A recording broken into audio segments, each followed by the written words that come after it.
ஆணவ கொலைன்னு வந்துட்டு நிறைய இடங்கள்ல நடக்குது. இப்போ சமீப காலமா பார்த்தா நிறைய இடங்கள்ல வந்து ஆணவ கொலையை பத்தி பேசுறாங்க. இதனால இவரை வெட்டி கொண்டுட்டாங்களா, இந்த பள்ளி மாணவனை வெட்டிட்டாங்களா, இங்க வந்து மேல் ஜாதிக்கார பொண்ணை கல்யாணம் பண்ணனால இந்த பையனை கொண்டுட்டாங்களா அப்படின்னு ஆணவ கொலைகள் அதிகமாயிருக்கு சார். ஒரு காதல் நடக்குது, ரெண்டு பேர் காதலிக்கிறாங்க, கல்யாணம் பண்ணிக்கிறாங்க, எப்படியோ போங்க. கடைசி 60 வருடத்துக்கு மேலே யாராக இருந்தாலும் வயதாக போகுது, அவங்களால முடியாமல் போகுது, அவங்கள பார்த்துக்கிறதுக்கு தானே பிள்ளைகள். இது ரெண்டும் நடக்காமல் நீ சைட் ட்ராக்ல போயிட்டீங்கன்னா நான் என்ன பண்ணணும்? நீங்கள் எதை பற்றி பேசுகிறீங்கன்னா, ஒரு ஆணவ கொலை நடந்த உடனே அதை பற்றி பெருசாக பேசுகிறீங்க. நான் உடனே என்ன சொல்லணும்? அது தப்புங்க அப்படின்னு சொல்லணும். அதோட நிறுத்திக்க சொல்கிறீங்க. அப்போ லவ் ஜிகாத்தை யார் பேசுவா? அவன் 4 மாசத்துல விட்டுட்டு போயிடுவான். அவனுக்கு அதுக்கு அனுமதி இருக்கு. யூனிஃபார்ம் சிவில் கோடு வந்து இன்னும் செயல்முறைக்கு வரல. அப்போ உன்னை விட்டுட்டு போயிட்டானா நான் வந்துட்டு அள்ளிட்டு போகணுமா? நான் குப்பையை அழுவதற்காகவா பெத்தேன்? ஒரு பெத்தவன் கேட்கக்கூடாதா? இதை புரிந்து இல்ல அவன் எல்லாம் நல்லா பார்த்துக்க. விதி மாறி இருந்தா ஆணவ கொலை தப்புன்னு சொல்லுங்க, நான் ஒத்துக்கிறேன். லவ் ஜிகாத்தை கேவலம்னு சொல்லுங்க, லவ் ஜிகாத்தை அவமானம்னு சொல்லுங்க, அசிங்கம்னு சொல்லுங்க, அநாகரிகம்னு சொல்லுங்க, அவசியமற்றதுன்னு சொல்லுங்க. ஒரு வரி சொல்லிடுவேன், அந்த வார்த்தையை நாம் பயன்படுத்தக்கூடாது. அதை செய்யாதீங்க. ஒவ்வொரு கிராமத்துல இருந்தும் ஒவ்வொரு சின்ன இடத்துல இருந்தும் வெளியில வந்து மக்கள் வர்றாங்க. பெண்களை படிக்க அனுப்பணுங்கிற ஒரு எண்ணம் வந்துகிட்டு இருக்கு. அந்த எண்ணத்தை சிதைப்பதற்காக நீங்க பண்ணீங்கன்னா நான் வெட்டி கொன்னா தப்பு.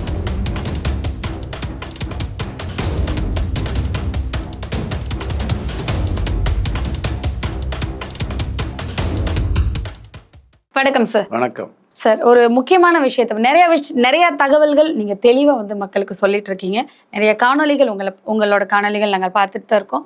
இதுல ரொம்ப முக்கியமான விஷயம், இப்போ இருக்கிற மக்களுக்கும் சரி, இப்போ வளர்ந்து வரும் ஜென்ரேஷனுக்கும் சரி தேவையான விஷயம், ஆணவ கொலைன்னு வந்துட்டு நிறைய இடங்கள்ல நடக்குது. இப்போ சமீப காலமா பார்த்தா நிறைய இடங்கள்ல வந்து ஆணவ கொலையை பத்தி பேசுறாங்க.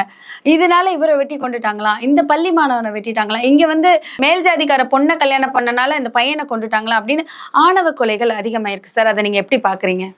நீங்க ஒரு டிராஃபிக்ல போயிட்டு இருக்கீங்க, எதிர்க்க வர்றவனுடைய தவறுகள்லாம் உங்களுக்கு தெரியுது. உங்க தவறுகளை நீங்க திருத்திக்கிறீங்க. இதுதான் உண்மை. உங்க தவறுகளையே சுட்டி காட்டி உங்களை வண்டி ஓட்ட விடாம பண்ணி எதிர்க்க இருக்கிறவன் செய்கின்ற எந்த தவறையும் புறக்கணிச்சா நீங்க என்ன பண்ணுவீங்க? அது தப்புல சார். உங்களை இரிட்டேட் பண்ணிட்டே இருக்காங்க. ஏன் ஹெல்மெட் போடல? சரியா போடு. ஏன் வைப்பரை தொடக்கல? சரியா பண்ணு. இந்த இடத்துல நீ ஏன் லெவல் கிராசிங்கை தாண்டி வந்துட்ட? முன்னாடி நில்லு. இதை உங்ககிட்ட சொல்லி உங்களுடைய ஓட்டத்தை தடை பண்றாங்களே ஒழிய எதிர்க்க நடக்கக்கூடிய பல தவறுகளை அப்படியே விட்டாங்கன்னா விபத்துக்கள் அதிகமாகும், என்னுடைய வீரியம் கம்மியாகும். ஒரு காதல் நடக்குது, ரெண்டு பேர் காதலிக்கிறாங்க, கல்யாணம் பண்ணிக்கிறாங்க, எப்படியோ போங்க. பெத்தவன் வருத்தப்பட்டுட்டு உட்காந்துருப்பான், அந்த பொண்ணு நல்லா இருக்கணுமே, அவ்வளோதானே. ஒரு பொண்ணை கல்யாணம் பண்ணி வைக்கிறது எதுக்காக கல்யாணம் பண்ணி வைக்கிறான்? குழந்தையை பெற்றுக்கிறதுக்கே எதுக்காக குழந்தையை பெற்றுக்கிறான்? முதல் 10 வருஷம் அந்த குழந்தைய அவன் அவ்வளோ அழகாக பார்த்துக்கிட்டதுனால தானே நீ இன்னைக்கு இன்ஜினியரு, டாக்டரு, மண்ணாங்கட்டி. கடைசி 60 வருடத்துக்கு மேலே யாராக இருந்தாலும் வயதாக போகுது, அவங்களால முடியாமல் போகுது, அவங்கள பார்த்துக்கிறதுக்கு தானே பிள்ளைகள். இது ரெண்டும் நடக்காம நீ சைட் ட்ராக்ல போயிட்டீங்கன்னா நான் என்ன பண்ணணும்?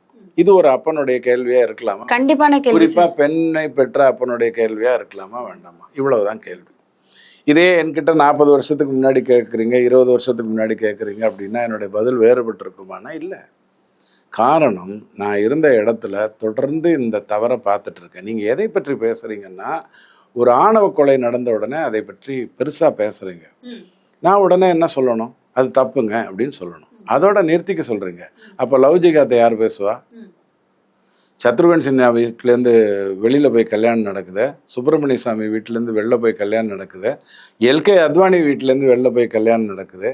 யாரெல்லாம் தன்னை தெளிவாக ஒரு இந்து அப்படின்னு பிராக்டிசிங் இந்து என்று சொல்லிக் கொள்ளுகிறார்களோ அந்த இடத்தில் இந்த விஷயங்கள் நடக்குது. யார் பேசணும்? என் வீட்டில் நடக்கிற வரைக்கும் நான் அதை வெயிட் பண்ணணுமா? இது சரி, லவ் மேரேஜுங்கிறது தவறா? தப்பு இல்லை. எதுக்காக இன்டர்காஸ்ட் மேரேஜ்?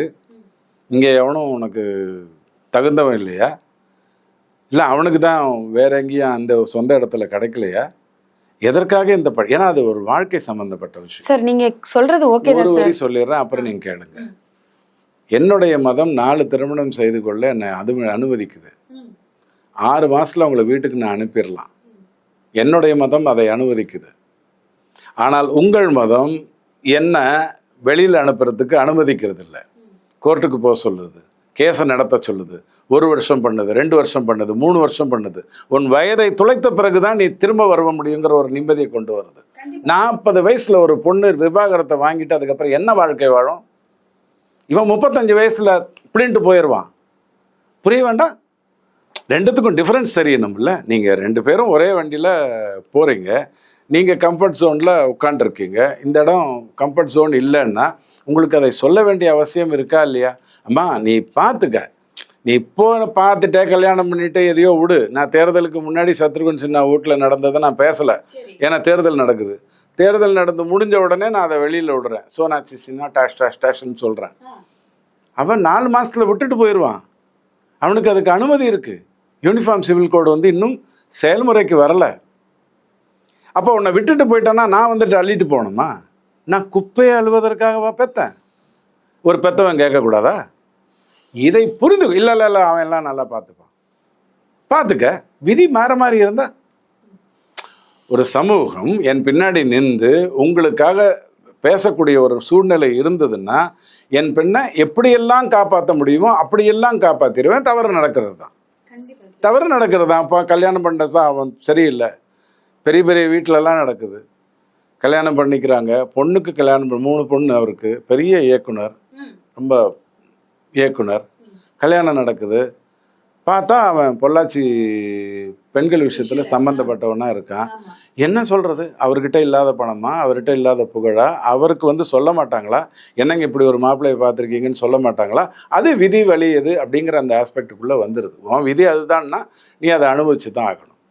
எஸ், இன்னைக்கு எல்லாரும் நல்லா இருக்காங்க, ரொம்ப சந்தோஷம், தப்பு தொடச்சி விட்டு போ, இது ஒன்றும் பெரிய விஷயம் இல்லை அப்படின்னு நான் பேசிடுவேன். ஆனால் அதுவே பண்ண முடியாமல் போயிடுச்சுன்னா, என்கிட்ட பணம் இல்லாமல் இருந்ததுன்னா, என்கிட்ட சமூகம் இல்லாமல் இருந்தது, எனக்கு ஆதரவே இல்லாமல் இருந்ததுன்னா, நீ ஒரு பிள்ளையை பார்த்துட்டு வந்து கூட வந்து நிந்தினா நான் என்ன பண்ணணும்? இது பெண்களுக்கு புரியணும். ஸோ ஆணவ கொலையை பேசுங்க, பேசாதீங்க. ஆணவ கொலையை தப்புன்னு சொல்லுங்க, நான் ஒத்துக்கிறேன். லவ்ஜிகாத்தை கேவலம்னு சொல்லுங்க, லவ்ஜிகாத்தை அவமானம்னு சொல்லுங்க, அசிங்கம்னு சொல்லுங்க, அநாகரிகம்னு சொல்லுங்க, அவசியமற்றதுன்னு சொல்லுங்க. ஒரு வரி சொல்லிடுவேன், அந்த வார்த்தையை நாம் பயன்படுத்தக்கூடாது. அதை செய்யாதீங்க.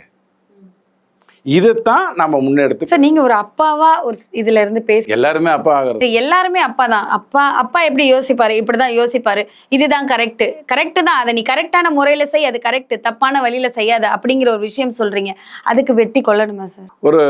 உங்களுக்கு ஒரு வயத்து வலி இருக்கு, உங்களை ஒரு டாக்டரை எக்ஸ்ப்ளாய்ட் பண்ணி ஆப்ரேஷன்லாம் பண்ணி உங்க சொத்தெல்லாம் முடிச்சு விட்டான். யாருடைய தவறு? அந்த டாக்டருடைய தவறா? இல்லை நீங்கள் போய் சேர்ந்தது தவறா? 4 பேர்கிட்ட சொல்லி கேட்டிருந்தீங்கன்னா அந்த ஆள் அதெல்லாம் ஒன்றும் இல்லைங்க, தப்பான டாக்டர்னு உங்களுக்கு சொல்லியிருப்பாங்க. அதுக்காக வெட்டி கொள்ளணுமான்னு கேட்டால், ஒரு கிராமத்துலேருந்து ஒரு பொண்ணு படிக்க போகுது. அந்த பொண்ணு போய் நல்லபடியாக பெரிய அளவில் இருந்துருச்சுன்னா அந்த கிராமத்துலேருந்து நிறைய பேர் படிக்க போவாங்க. அந்த பொண்ணு ஓடி போய் நாசமாகி திருப்பி வந்ததுன்னா அந்த கிராமத்துலேருந்து அடுத்த 10 வருடத்துக்கு ஒருத்தர் கூட படிக்கிறதுக்கு போக மாட்டாங்க.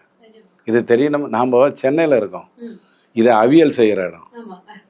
இங்கே 5 பைசாக்கு பிரயோஜனம் இல்லை. பக்கத்து வீட்டுக்காரன் யாருன்னு கூட நமக்கு தெரியாது. அவங்க வீட்டில் யாராவது செத்துட்டாவோ அவங்க வீட்டில் ஒரு பெரியவர் இருந்தாரா அப்படின்னு கேட்குற அளவுக்கு தான் நம்ம இருப்போம். இது இல்லை வாழ்க்கை. நீங்கள் சென்னையை தாண்டி கொஞ்சம் வாங்க, ஒவ்வொரு கிராமத்தில் இருந்தும் ஒவ்வொரு சின்ன இடத்துல இருந்தும் வெளியில் வந்து மக்கள் வர்றாங்க. பெண்களை படிக்க அனுப்பணுங்கிற ஒரு எண்ணம் வந்துக்கிட்டு இருக்கு. அந்த எண்ணத்தை சிதைப்பதற்காக நீங்கள் பண்ணீங்கன்னா நான் வெட்டி கொன்னா தப்பு இல்லை. தப்பு இல்லைங்கிறீங்க வெட்டி கொன்னா? நான் சொன்னதுக்கு முன்னாடி இருந்ததை நீங்க புரிஞ்சுக்கோ. ஆணவ கொலை தவறு, கொலை செய்வது தவறு, அதோட மேட்டர் முடிஞ்சு. ஒரு உயிரை எடுப்பதற்கு, உயிரை உருவாக்குறதுக்கு உனக்கு முடியாத போது உயிரை எடுப்பதற்கு உனக்கு எந்த ஒரு தகுதியும் கிடையாது, யாருக்கும் கிடையாது. என்னுடைய பையன் நீ சொல்ல முடியாது. சிம்பிள். தற்கொலை தான். நான் அதெல்லாம் பேச விரும்பல. ஆனால் இப்படி நீ பண்றதுனால இத்தனை பாதிப்பு இருக்கும்னு சொன்னா உன் பேச்சுக்கு சொல்லட்டுமா, உங்க முடி உங்க சீப்புல இருந்ததுன்னா எனக்கு பிரச்சனை இல்லை, என் சாம்பார்ல விழுந்ததுன்னா எனக்கு பிரச்சனை. இதை புரிஞ்சுக்கலன்னா உங்க கேள்விக்கு நான் சொன்ன பதில் சரியா இருக்காது. கரெக்ட் தான் சார். அப்போ அந்த தவறு செய்யற அந்த பெண்ணோ அந்த பையனோ தானே சார் அதை புரிஞ்சுக்கணும். எப்போ புரிஞ்சுக்கணும்? பண்றதுக்கு முன்னாடி இதை நம்ம பண்ணக்கூடாது அப்படிங்கிறதே அவங்க தானே சார் தெரிஞ்சுக்கணும். தொடர்ந்து இது நடந்துகிட்டே தானே இருக்கு. அண்ணாத்தைன்னு ஒரு படம் வந்துச்சு, அதை பத்தி யாரையாவது கேளுங்க, அது ஃபிளாப்புங்க அப்படின்றதோட நிறுத்திடுவாங்க. அந்த படம் இன்டர்வலில் உங்களுக்கு சொன்ன ஒரு முக்கியமான ஒரு விஷயம் என்னென்னா, போற்றி பாதுகாக்கப்பட்டு அழகாக வளர்க்கப்பட்டு படிக்க வைக்கப்பட்டு நல்ல சுதந்திரம் கொடுக்கப்பட்ட தன்னுடைய தங்கை தன்னிடம் சொல்லாமல் எல்லா ஏற்பாடும் நடக்கிற வரைக்கும் வாயை மூடிட்டு இருந்துட்டு, எல்லா ஏற்பாடும் நடந்து நல்ல மாப்பிள்ளை இப்படி வேணும் அப்படி வேணும்னு எல்லாம் பார்த்து டக்குன்னு ஒரு தப்பு நடந்த உடனே அந்த அந்த குடும்பத்தினுடைய மொத்த கதை மாறிடுது, நிலை மாறிடுது, அசிங்கங்கள் வந்துடுது, ரொம்ப கஷ்டப்பட வேண்டியது அவசியம் இருக்குது. அவளை தேடி கண்டுபிடிச்சு அவள் கஷ்டப்படுறாங்கிறத அவன் புரிஞ்சுக்கிட்டு அதற்கப்புறம் போய் அதற்கான ஏற்பாடுகள் எல்லாம் பண்ணிட்டு அவளை கூட்டிகிட்டு வர்றதுங்கிறது ஒரு பெரிய வேலையாக இருக்குது. அந்த இடத்துல கௌரவம் தடுத்ததில்ல, இந்த இடத்துல கௌரவம் தடுத்ததுன்னா கேவலம்னு தெரிய வேண்டாம். ஸோ எத்தனையோ திரைப்படங்கள் வருது, எத்தனையோ நல்ல விஷயங்களை உங்களுக்கு சொல்லுது. அதை பார்த்துட்டு இப்படி இருக்கு, நான் வந்து சந்தேகத்தோடைய ஒரு வாழ்க்கையை வாழ முடியாது. இவனை கல்யாணம் பண்ணிக்கலாமா, ஏன் வேணாம், அவனை பார்த்துக்கலாமா, இல்லை வேணாம், இப்படி நடக்கிற ஒரு விஷயம் இல்லை. பார்த்தேன் பிடிச்சேன் கல்யாணம் பண்ணிக்கிறேன் அவ்வளோதான், சந்தோஷம்.